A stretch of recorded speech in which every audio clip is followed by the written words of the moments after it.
A trip of your own to embrace the nature and freedom. Photography should be the same. Welcome to Hubsan Zino tutorial series. We will be introducing the follow me mode function in this video. Tips.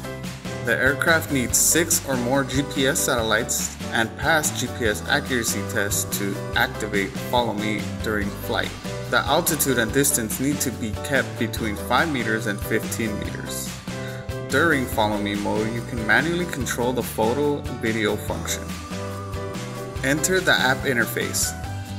Select follow me mode. The app interface will switch to a real-time video. Select your target manually. Tap on Go button. The aircraft will begin to follow the movements of selected target. Whether it's walking or jogging, the Zino is capable of tracking accurately, making photography easier than before. Tap on Stop button on the left corner to exit Smart Imaging Tracking mode.